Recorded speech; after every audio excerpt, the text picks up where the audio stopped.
You're listening to the new WCEG Network on WCEG Talk Radio. You can click on the live stream and watch us live. Watch us also on your smart TV, YouTube, WCEG Network. My name is Reverend Diane Dougherty, and I'm your host with my partner, Demita Chapman. We interview activists working to expand democracy in our city, our state, and our nation. WCEG is the Worldwide Community Empowerment Group, and we are here to speak life into our community. So go ahead and like us on Facebook. You can also subscribe, and we encourage your network to do the same. Follow us on Twitter, and we will follow you on Instagram at WCEG Talk _radio and at WCEG Network. And last but not least, the topics and opinions of those who are on this show are theirs alone, not those of the WCEG Network. And thank you for your continued support. So today we have two marvelous student activists. With us now is James Wilson, and we will have another one joining us in a minute when she gets out of school. James is a very interesting and wonderful activist who is a freshman at Georgia State University, majoring in public policy, which is absolutely wonderful. I'm anxious to hear more about his journey to that space. He keeps an eye on government and politics, and he took a deep dive into organizing in 2020 and loved it, evidently, because here he is. And as you can see in the background, he's at the Capitol. What better place to have this interview? He is part of what is called the Georgia Youth Justice Coalition, and also a new organization called Our Turn. So he is speaking on behalf of students and families in Georgia's public schools, which is really important today. He believes that by sharing stories, delivering testimonies, and representing communities, these will play a role in building up the Georgia that we want and we know is possible. James, welcome. So happy to have you here. Thank you. I'm happy to be here. James, I was looking at your organization, the Georgia Youth Justice Coalition, which is where I met you. Can you tell me a little bit about how you got involved in it and how old is it? I've been doing this for quite some time, and this is the first I've heard of it. Sure. So the organization itself is pretty young. I believe now will be our third year. And I got involved with the Georgia Youth Justice Coalition, always hard to say. I got involved with it when I joined their legislative boot camp. So they have a boot camp. They had a program for students who were interested in working in the legislature. And I was interested in working in the legislature. So I went through the boot camp program, and I realized that although I did want to work here at the Capitol, I also wanted to work with the organization that was hosting the boot camp, which was the Youth Justice Coalition. And so I started working with them in December of last year, and I've been working with them since then. If people wanted to become part of a boot camp next year, how would they connect? How would they get who would they get a hold of? You? So the best way to connect would be on our Instagram. If you go to Instagram and you go to Georgia Youth Justice Coalition, you'll find us. And we update our Instagram very regularly. So whenever there are new programs or whenever there are new opportunities for students, we post it on our Instagram, and we'll always have a link for you to apply for the program or speak with the manager of the program. So the best way to connect with us and the best way to find out about the work that we have going on is through our Instagram. Speaking of the Instagram, I'm really, really impressed with this stuff that people put up on it. You are the most creative people in the world. And I made a PowerPoint of just a few little pieces of what you have online. So I want to share the screen and bring some of that up right now. Here it is. See if I did this right.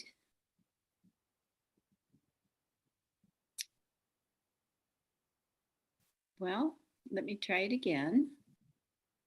Oh, I can see it. Oh, you can see it? Oh, Mhm, I see good. it. Oh, good, because, oh, there we go. Now I'm going to bring out the whole thing. So there we go, home. And I see, there you are. I want to do this slideshow. There we go. From the start there. Now it's the whole thing. So this is their Georgia Youth Justice Coalition logo. And I just absolutely love that you have a peach there because it is about Georgia and Georgia's future. Although I skipped over the S and the Victoria around the front of this, I pulled this out because I thought this was really a very interesting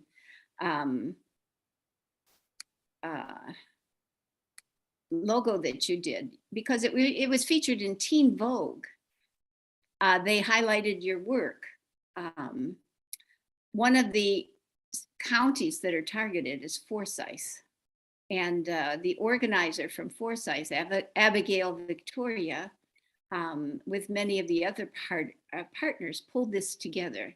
And I think it's just really a very important piece that talks Reverend about Diane, what this fight is about. excuse me, Reverend Diane, your screen is blank now. It is. We can't see anything. Sorry to interrupt. Now is it on? No, it went away. It did. Okay, we may have to. I don't think the sharing screen likes us very much because this happened before. Now can you see it? Yes, yes. I wonder why that happens. Okay. There we go. You're good. Am I good now? Yes. Okay. When there was a shooting in so many salons, they put together this picture and montage to support all of those Asians within the Gwinnett County schools. And of course, the Georgia Youth Justice Coalition is spread all over Georgia. Am I right? It's not just in Georgia. Anyone can access your site, correct? You're muted. You're muted, James. Oh, I'm sorry. Yes, that's correct. That's correct. And then the joy of the week was last week. They organized, students and teachers organized an actual sit-in. I think Anthony told us about that the last time we were together. And there's a wonderful picture. I got to go and be with them, sitting on the steps for just a minute, because we were doing another action at the delivering 1,900 petitions to the governor's office. So I think that this is really very important work that we're all doing from many, many phases. And Adunni was very fortunate to be able to have a piece published in the Atlanta Journey and Constitution. So I'm hoping everybody will have a chance to go and read it. It's just wonderful. And her theme is Georgia Bills Tell Me You're Not Just American Enough. And I believe that is the theme, because in Georgia, we're so unequal in terms of equality in all of our public schools. And we have so much to learn from each other. So, James, have you had anything published? Are you a publisher also?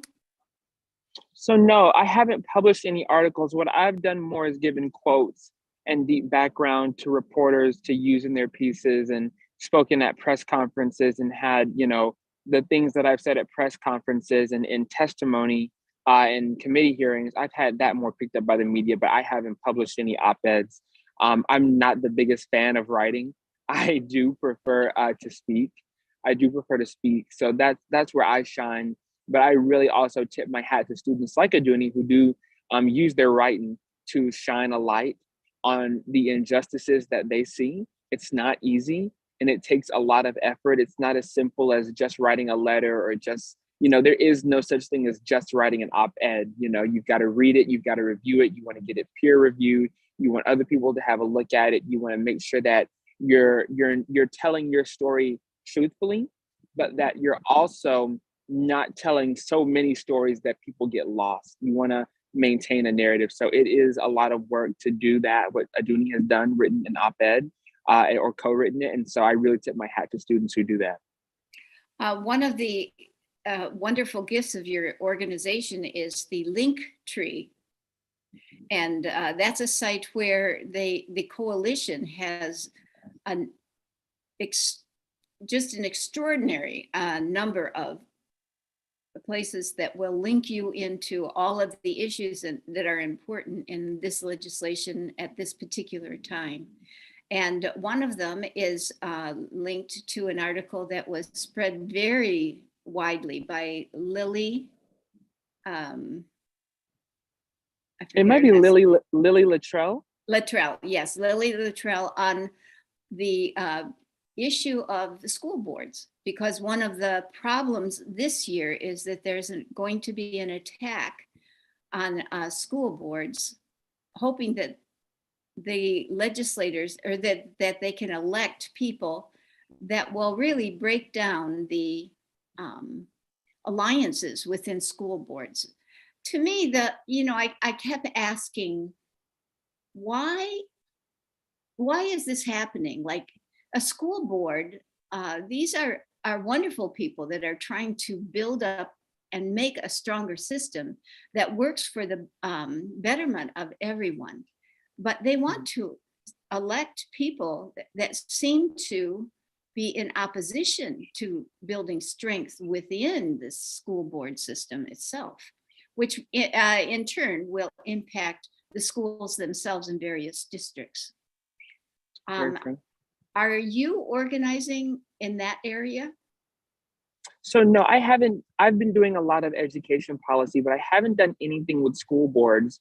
But even though I haven't done anything with school boards, I can say that all of the moves our assembly is making this session as it relates to school, it's all in pursuit of the goal of defunding public education and directing money, public funds, away from public schools and giving it to private schools.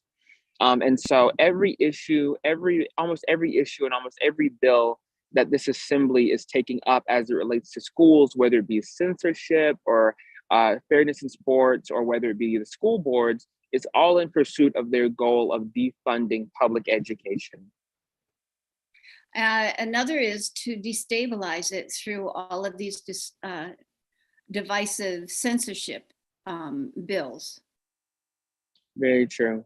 Very true. And also another thing that plays into, just to go back quickly to the school boards, another reason that they're making this move is in their capacity as voting suppression, diluting the power of voters in predominantly Black or minority districts, but also to your point about the censorship bills and the divisive concepts. That's something that I've been working on a lot.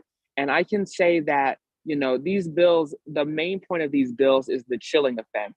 It's to make they're never going to outright ban saying anything. They're never going to outright ban teaching history or teaching Black history or teaching history to its fullest extent. But their goal is to make it so hard to do, or to make teachers so scared to do it that they just won't do it at all.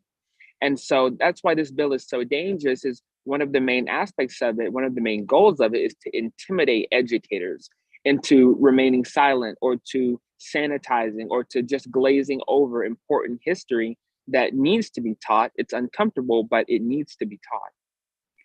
That was so well said. I was thinking yesterday about terrorism and what's going on in Ukraine.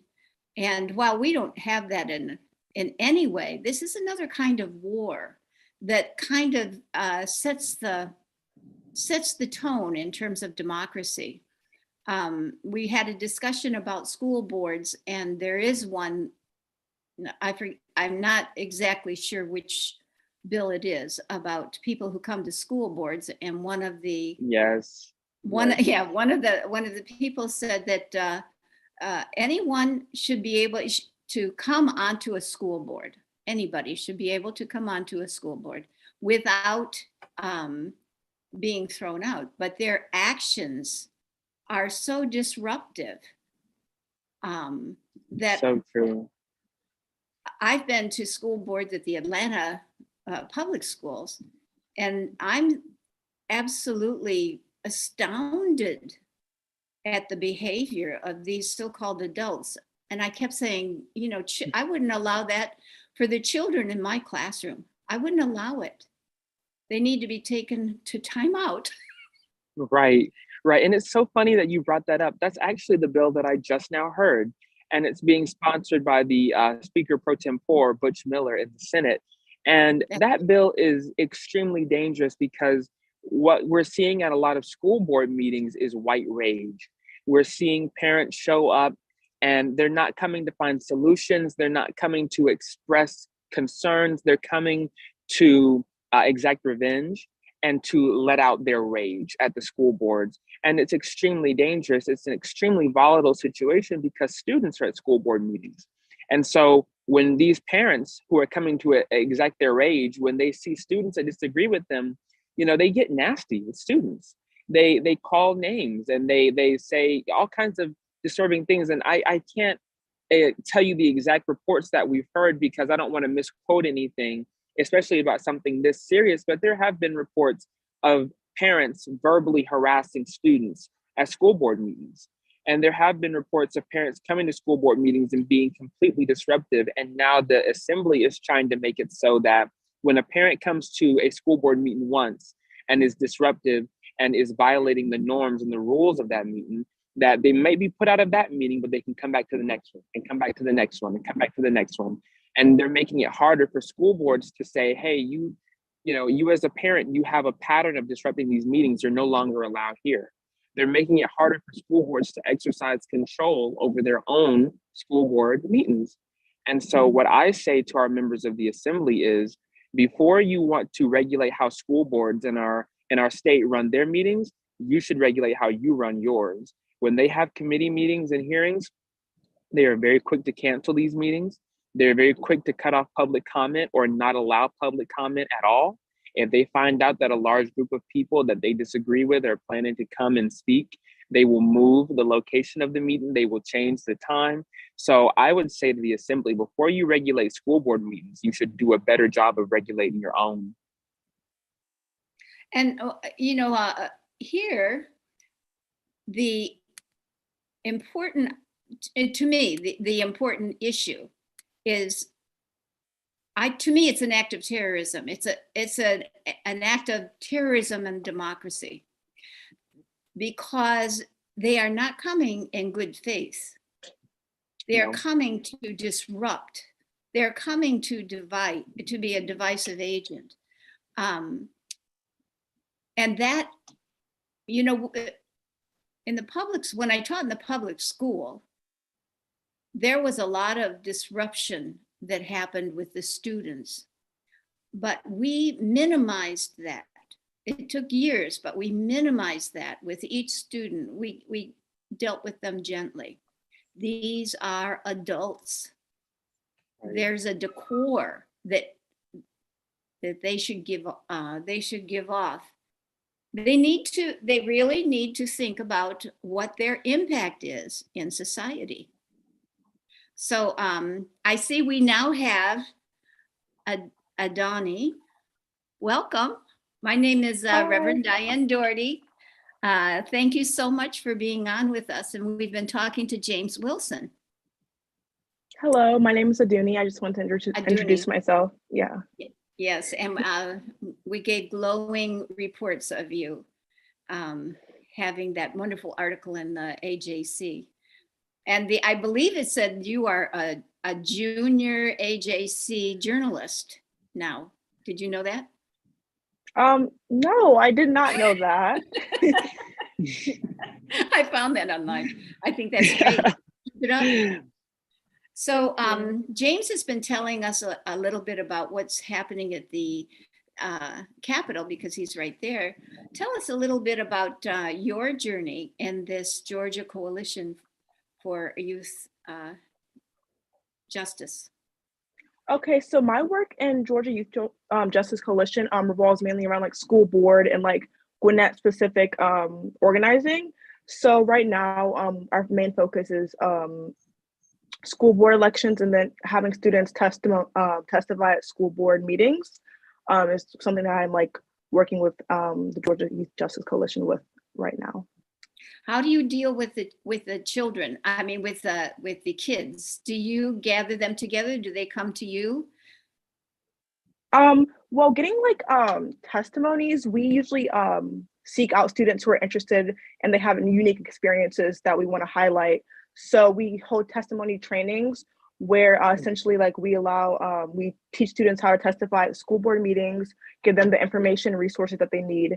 And usually we seek them out, but sometimes they do come to us. Are you only working with kids from Gwinnett? Yes, right now I'm only working with kids on Gwinnett. Other people on the team work with like Cobb and Gwinnett are like our main focuses right now for school board. Helpful. Very needed. And you know, there are many, many, many wonderful voices there. I lived in Cobb for a number of years. So that you just make me feel so proud to know both of you, because this has been a dream of mine for such a long time, to find the voices, the alternative voices that bring equity to the system itself. I wanted to ask you, Adunni, how did you find the time? The first time I met you, my friend sent out a list of all of the it was almost a to-do list of all of the legislation we have to look up. We have to pay attention to what time they were being presented, where to go to find notes for our own op-eds. How do you find time to do that and go to school also? Because I believe you're only a sophomore. Am I wrong? Yes. Yeah, I am a sophomore in high school. I love it. So for me, like writing the op-ed and just doing other work with GYJC, it's usually just like in the evenings. I do spend like a lot of time and like usually my weekends and like Sundays, and like between like 6 to like 8, I usually work on this stuff for GYJC, but I think it's worth it. So. Oh, it definitely is. And James, what about you? Well, I was really impressed that you did community organizing. You do community organizing in your school, but community organizing before the legislative session is really another issue. Do you specifically work with students at Georgia State, or what is your venue? So right now, my main venue is really working on getting students to come to the Capitol and testify against these bills that we see as bad. So I work with students from Georgia State, but I really try to find students from anywhere because it's all about highlighting the voices of students who might not normally have their voices heard. The legislators, they've made it clear that they're not very interested in hearing the voices of students. And so because of that, it's now our job to make sure they hear the voices of students. So I try to work with students anywhere, anytime. And to Adunni's point, I'm always impressed with people on the team who are in high school. They're miles ahead of where I was when I was in high school. I got into organizing really when I was in college. And I do find it difficult sometimes to balance school with the work that I do here. Most of the work that I do at the Capitol takes place during the day from 12 to maybe 5 o'clock.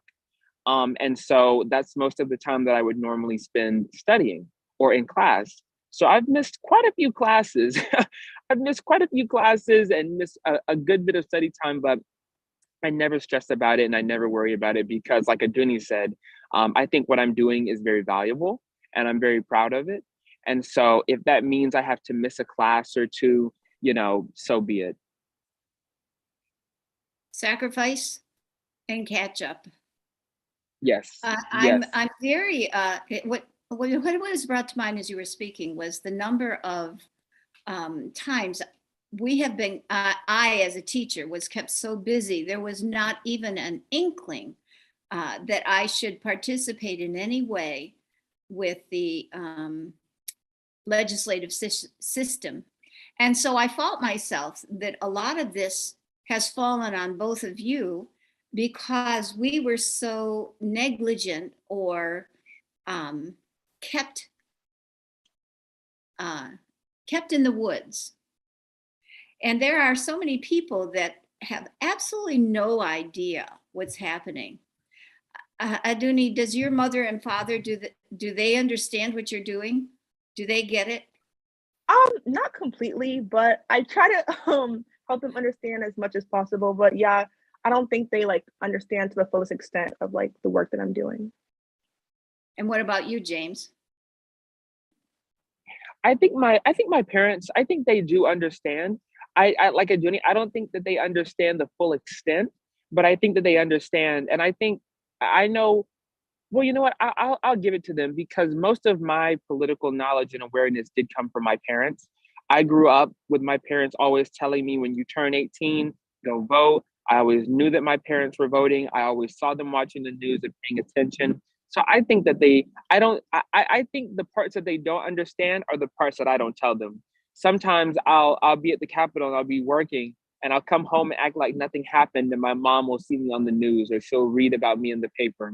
So I think the parts that she might not know about is what I'm not telling her. But I think the understanding of how important this work is, I think my parents understand it. I think they do.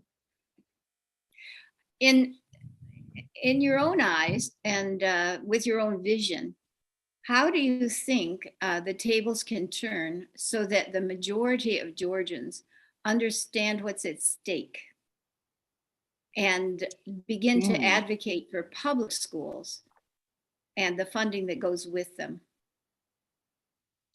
I would say, I think that the majority of people will see it when they fully understand what's going on. I think that right now, when people see bad legislation, they think of these things as one-off instances, and they don't connect the dots that they're doing this, to do this, to do this, to do this, and their end goal is to defund public education. And I think that more people will become involved when we are fully clear in saying they're not just attacking the school building, they're attacking our administrators, they're attacking our teachers, and they're attacking our students. And these are the people that we claim we care about the most. So I think that once the citizens of Georgia fully understand that this is an assault on public education, I think that they'll care more. And I also think that once they can see past the good faces and the good looks, a lot of the senators that introduce bad legislation, they're very clean, very polished, they speak very well, they can put on good emotional acts. But I think that when people see through that and understand that a lot of the bills that they're writing are not even bills that they've written, they're coming from far right dark money groups like the Heritage Foundation. I think that when people see past all of the impressive looks and the polish, I think when people see past that and look at what's really going on behind the scenes, and when they connect all the dots, I think first they'll be infuriated, and then I think they'll want to join the fight. For me, I think it's important for adults to hear student stories, and I feel like the most helpful way that we can try to educate people on what's going on and get them to care it's getting stories from people who are experiencing, like students in public schools, teachers in public schools, people who are actually having these experiences that we're fighting for. So I definitely think just like students telling their story, whether that be like through writing or like testifying, is like a really important way to get adults to care. Talk about public voices for public schools. That's us. It's a wonderful site. I really appreciate that. And I think Adunni, you're in a public school, right? I think Yes. you're in a public school and I'm a product of public school. So I think that we understand most what's at stake. It's our education that would have, if I was still in high school, it's my education and it's my funding that would have been on the line. So I think that, this is an issue that everyone needs to understand, because the majority of people who went to school went to a public school. Everyone at some point went to a public school. Even people who went to, private schools for high school and middle school, even a lot of them say, oh, I went to a public school for elementary school. So public schools, they touch all of our lives. And even if you yourself didn't go to a public school, you're friends with someone who did. You've got family who did. So public schools is one of those fights that it impacts everyone. Everyone has a stake in the success of public schools. I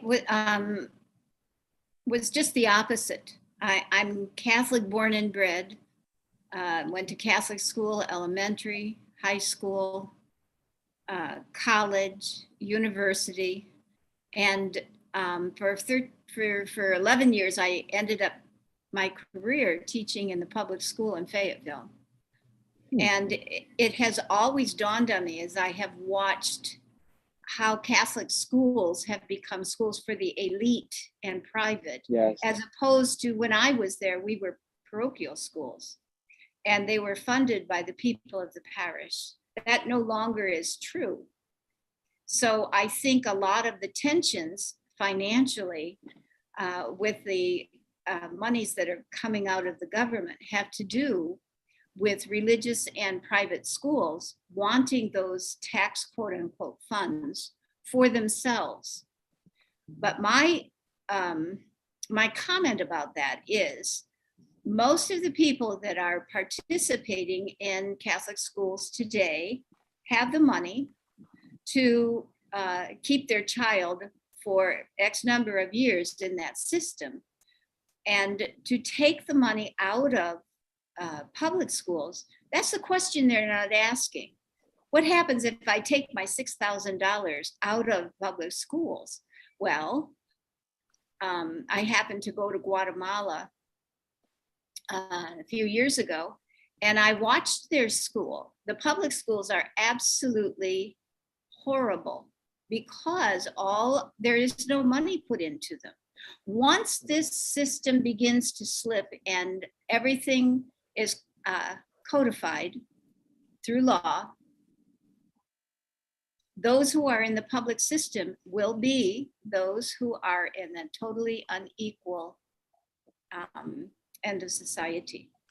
And there will be no, the public schools will not provide a boat for which they can raise themselves out of that poverty, which I think is really a very important conversation we all have to have.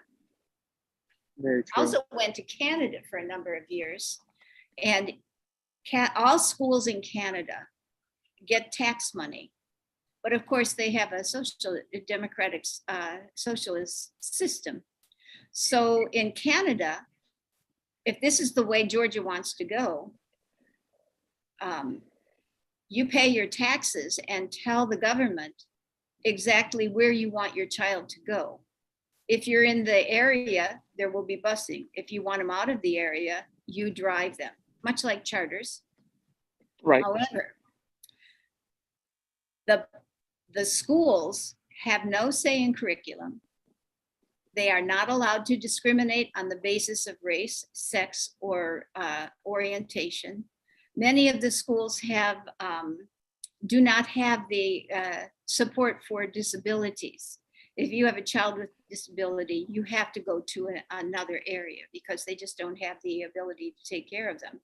And those schools do get more money. So if this is the way that we're going, more power to us. We will develop a Canadian democratic social system. Don't tell them that. Well, if you balance both systems, the Guatemala, the South American system, and the Canadian system, then you see what you get. And I can't imagine that there are Catholics that have a sense of social justice that would go along with that formula. But it is a formula. Right. And we need to ask the question, is this where you are going? Is this what you want? Is this what we want as Georgians? Very true. So, James, what's in the future after this legislation is over, legislative session is over, besides rest? Definitely rest. But besides rest, I think the session ends on April 4th. I'll take that last month of April to catch up on my work. I'll take April to catch up on my work. And then I'm applying for some different summer internships with different organizations in education policy and with just public policy in general. But I do think it's important for anyone who's a youth organizer to also include some summer fun in their plans. So I'm going to get season tickets to Whitewater. I love water parks, so I'm going to go there a lot, and I'm going to try to go on some trips. And I only mention that because for a lot of people that work in this space, all they think about is work. All they think about is fighting the fight all the time, no matter what. And I tell people that it's important to fight, but if you just keep fighting, you're going to be ineffective at one point. You're going to get to a point where you're no longer effective and you're no longer getting things done. You'll just be punching the air. So I tell people, when I tell them about my future plans, I always mention that I'm still applying for internships and I'm still, getting things ready for next legislative session. I definitely will be back. But I'm balancing that with trying to make sure that I have a good time and get some good rest. Can you tell me if there is any movement to write bills and have them presented? Yes, there is. This session, I had practice writing a resolution. So one representative wanted me to help her write a resolution encouraging parental involvement. And so I did that. So I think next session I will hopefully be at a place where I can write a bill with some support and work on getting something passed. Wow.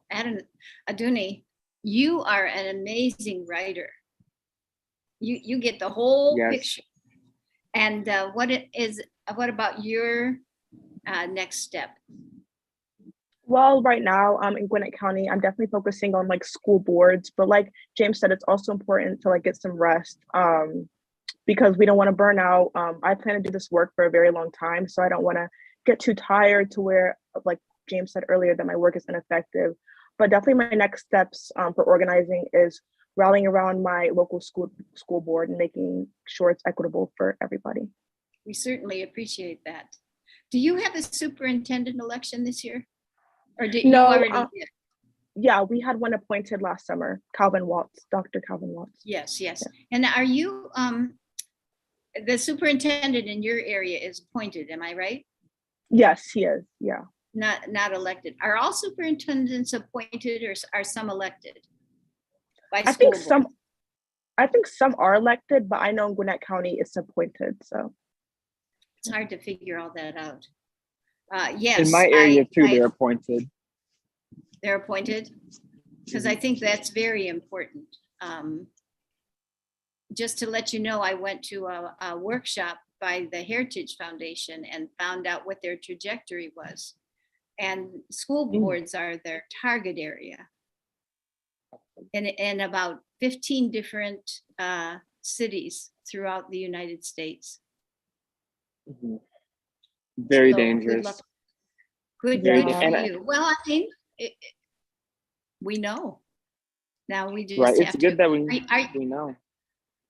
Are you all familiar with ALEC? Yes, they've been writing a lot of the legislation that we're seeing. They wrote it. They wrote it. Yeah. Yes, I was talking to Terrence Wilson from IDRA, and Yes. he mentioned that that particular organization would like to become the ALEC of our area, which would be so helpful because there's nothing to balance it with. Right, that would So, be incredible. It would be, and Adunni, you'd be Mhm. great. Yeah, that would be. Maybe when you're a senior year. Yeah. Right. Um, tell me a little bit about our turn. I was reading what James sent in and was not familiar with that group at all, but I did look it up. And I think it's for the listeners, that is really an important thing to belong to, or to know about and to belong to. So what about our turn? Right. So to be completely honest, I haven't worked a lot with Our Turn. The work that I do with Our Turn is in partnership with the Georgia Youth Justice Coalition. And what Our Turn basically said was that they wanted student advocates. They wanted students who could go to the Capitol and testify, who could be at press conferences, who could advocate on behalf of Georgia students in different ways.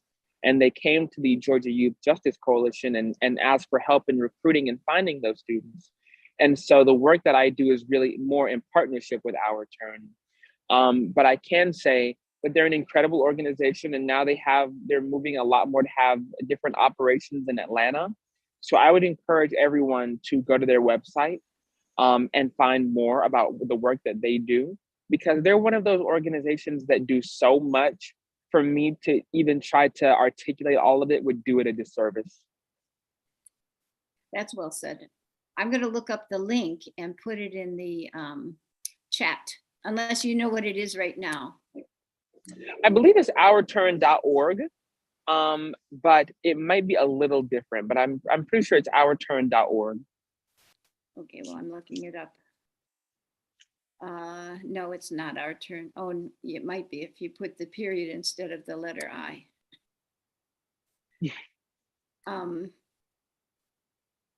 Yes, it is ourturn.org, change makers of today for the education of tomorrow. You know, I was an educator for 47 years, and I've navigated the Catholic school system, the public school system, private school systems. I've worked in lobbying efforts in the Catholic school system. We in Ohio lobbied to get buses, and that was in the late 60s and early 70s. And I think that was really the first initiative. That was the first effort to get buses for Catholic schools. And that ended up being so successful. They started with all these lobbyists and legislators to get monies for the Catholic schools at that time that were becoming private schools. How many lobbyists are there at the Capitol? Do they wear on their badge who they're lobbying for and what They do. systems they're lobbying for? They have a bright orange badge, and it'll always have their name, their face, and what they're lobbying for, what organization they're a part of. And usually I see a lot. The Capitol, I say they're like bees swarming in a hive here at the Capitol. They swarm the Capitol like bees. Some days you don't see a lot of them. On days you see them the most are typically on days when there are a lot of committee hearings. So today I've been here, I've seen a few committee hearings, so I've only seen a few lobbyists from a few different organizations. But on other days, like committee work days, they swarm like bees and they're all over the Capitol. Are those the lobbyists for funding for privatized schools? There are a good number of lobbyists that lobby for that, but there are and also a lot of lobbyists who oppose them. and who can give a different perspective. Well, that's helpful. Very, very helpful. It's always helpful. Once they started charter schools, I think that was like an open door to privatization. I was initially for charter schools because the public school system is overrun with bureaucracy. And so it was a door to break open innovation so that there could be alternatives. But there was a whoosh of people that saw a money-making opportunity, and they took over. They took over this was what I learned. They went to the highest levels of power, and they lobbied at that highest level of power. They altered the Constitution or the innovation that was supposed to be in place. And they actually hijacked the whole concept. So now you have someone like KIPP. I think the Atlanta Public Schools has given them 25 years contract in Atlanta. The problem with that is they're on the New York Stock Exchange. And the latest is that the monies that are given, both what they generate themselves and the tax funds, the kids only get 60% of it. They keep 40. So no, I think the point you're making is very valid. I think that whenever schools become businesses, then the students are always the ones to lose. And that's why privatization is so bad, because a lot of private schools have gone from, like you said, from being innovative schools to being now businesses. And in that case, in a business, there's always wins and losses. Most of the losses fall on the backs of the students and the parents. And most of the wins fall into the pockets of the people who are running the school. Well said. So that's why it's so dangerous. Well said. Adunni, you're still in high school. How has privatization impacted your education that you know of? Well, in my county specifically, we have the school called Gwinnett Science, Math, and Technology, which is essentially the #1 school in Georgia. But the school in general, like I can kind of see some privatization going on there, because just the rigor and the pressure to just stay in the ranking and just hold the reputation because they're getting so much out of it. It's definitely something that I've seen students being pressured in charter schools in Gwinnett County to highly excel because they're going to these charter schools. And I feel like that's a step to charter schools being privatized, because public schools don't experience that same pressure, because the charter school is a lottery. You don't have to apply. But even with the lottery, I just feel like it's not the most equitable and fair, and it's not accessible for everyone in Gwinnett County, for sure. How many charters are in Gwinnett County? Do you know? Is that expanding? Yeah, we've been expanding charter schools, which is also a little suspicious in my opinion, but definitely I think we have like 5 or more charter schools within just Gwinnett County public schools. So that's a lot for a school district. Yes, and one of the issues that I have with it is people do not understand or have access to how that information, how public charters, what do they call it? Yeah, public charters, they call them, how they're operated, and how the school system itself does not benefit, but the business end of it does. There's a new article that was just published. I'll have to send it to both of you. And it talks about the charters as a business. And when the PPE money came out during COVID, numbers of charters got monies from it, hundreds of thousands of dollars, which I thought was really interesting, because they called themselves public schools couldn't get any of the money because we funded them. Charters get the same amount of money, but they got it because they also see themselves as a business. So isn't that interesting? So that's being investigated right now. But it just causes such confusion. And it goes back to our original discussion, James, about divisiveness and the purpose of being divisive. What's the purpose of divisiveness? It is to divide the community, to divide the structure itself, so it becomes so confusing and entrenched, you don't know what to do with it. Exactly. The chilling effect. And that's why I feel like a lot of what they do is so dishonest, because when we're in committee and we say things like, this is going to really hurt how students learn history, they always say, oh, well, that's not the intention of the bill. Well, first, it doesn't matter what your intentions are. Your intentions aren't going to become the law. This bill is. And then they add parts to the bill that say, oh, well, this explicitly won't stop the teaching of accurate facts or accurate history, but it's not about that. It's about trying to intimidate educators and make it, like you said, make it so hard to do something that you just won't even want to do it. So you won't even try to. It's exhausting. It really is exhausting. And politicians have not been in the classroom.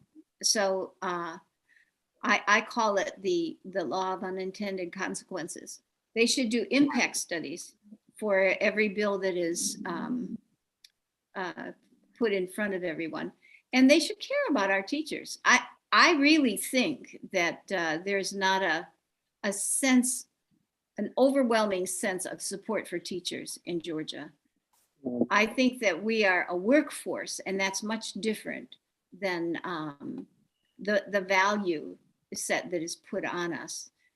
And for the students too, Adunni, when you are asked to perform, quote unquote, in your studies, whatever it is, you know that if you're given too much responsibility in terms of getting your papers in and also the quality of what you have to turn in, it's exhausting to you. And it makes a different person of you. You are not a student learning, you are a machine delivering. Yeah, I agree. It's just that I feel like sometimes it's hard for me to actually learn because I'm just focused on using a certain formula so I can get a good grade rather than focusing on if I'm learning correctly or I'm actually retaining the information. I feel like now school's become a place where I just am just so I care more about my grade than actually learning, which is sad to say, but it's true because it's I'm just expected to just, like you said, be a machine, just perform something quick, perform an assignment quickly, fastly, and then accurately. And it's a lot of pressure and it takes away from the learning aspect, I feel like, because I'm just focused on, is this essay good enough for a good grade? Or am I going to get a grade on this test? Rather than me asking myself, did I actually learn this information? And in the future, they're not going to ask you what you learned. They're going to look at your grades as you move on. And I'm sure that's the same for James. You got in that role and position at Georgia State because of your grades, not because of your knowledge or your ability to learn. And I think that a lot of times what we're doing is we're training students to meet the norms of the next step up. And of course, parents have been there. They're trained. They're not educated. If people were educated, they would catch up with what's happening. Well, I wanted to say this has just been a delightful organization. I think conversation. You two are powerhouses and stars of the future, stars of Georgia. Thank you so much. Thank you. We have a few pieces. We have a few minutes to go. This has gone very quickly.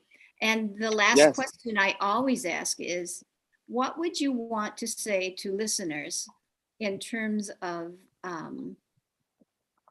inspiring them? What's your inspiration? My inspiration would be to listen to student voices listen and appreciate student voices and let them be heard. My inspiration would be very similar. And my inspiration would also be listen to the voices that you don't think you need to listen to. Sometimes it's important. Sometimes we get so entrenched in our own opinions. We feel like, oh, I don't need to hear that opinion. I don't need to hear that side of it. You've got to hear all sides before you make a decision, before you take a stance, before you do anything. It's important to hear everything before you do anything. That is really, really important, especially since this is Take a Stand. And if you don't hear the wraparound ideas of everyone, it's really hard to be a communicator. Very true. Very, very important. Yeah. So, well, this leads into, what do you do with voices you don't want to hear? They don't want to hear you. That's actually very true. They don't. I would say with voices that you don't want to hear, I would say you'll change your mind when you start to respect why someone else is thinking differently than you do. When you and also when you understand that your opinion about something is not who you are. That's why it's so, because like sometimes I get the feeling that people, when they're attacking an idea of a certain person, that person feels like they're attacking them. And it's Yes. not about that. It's about, I'm saying that I don't like your idea. That has nothing to do with you. So I would say understand that any debate and any argument, it always should be about attacking ideas and not people.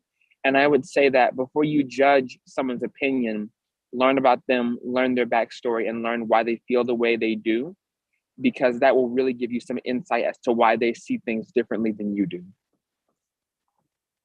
Wow. How about you, Adunni? I think that it's important to be empathetic, especially with like I feel like a lot of people, they don't want to understand, but Yes. I don't want to understand a lot of things, even me personally. Like, I don't always want to understand the other side, but I think it's just important to be empathetic and kind of like the old saying, like, put yourself in someone else's shoes. It's just really helpful with this, because it's like kind of just shifting your mindset, being like, okay, why do they think like this? What experiences have they gone through that have made them think like this? Like, what might change their opinion, etc. So I think definitely like being empathetic and then thinking about how you would react and what you would do and what you would think if you were in their shoes. All right, I have some homework for you, Adunni.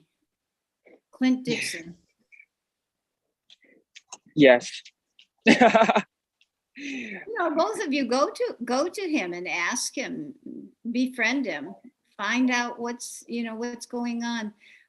This is a legislator that has really targeted Gwinnett, and I think there's a cadre of people behind him that is unduly influencing him. So I'm hoping that maybe you too can use those wise words that you just left us with, and maybe after the session, meet with him.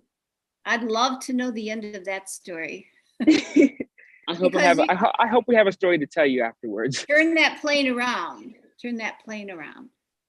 Well, you've been listening to WCEG, the Worldwide Empowerment Group, and I'm Reverend Diane Dougherty. We had wonderful students, one from Georgia State and the other from Gwinnett County Public Schools, a sophomore in Gwinnett County Public Schools. Adunni, how do you say your last name? Noibi? Noibi? And James Wilson from Georgia State. They are the hope of our future, and they give me so much hope. They are the dream I have been dreaming of. And I wish both of you and all of your teams from the Georgia Coalition for Georgia Youth Justice Coalition and It's Our Turn. I really hope that people who listen will join those organizations and push the boundaries that are being set up to end public education as we know it, and expand the boundaries to create equity for all in public education. So we thank you very much. And signing off, God bless both of you for taking time out of your day. You are just stars in your own right. God bless you both. Thank you. Thank you God bless all. y'all. Thank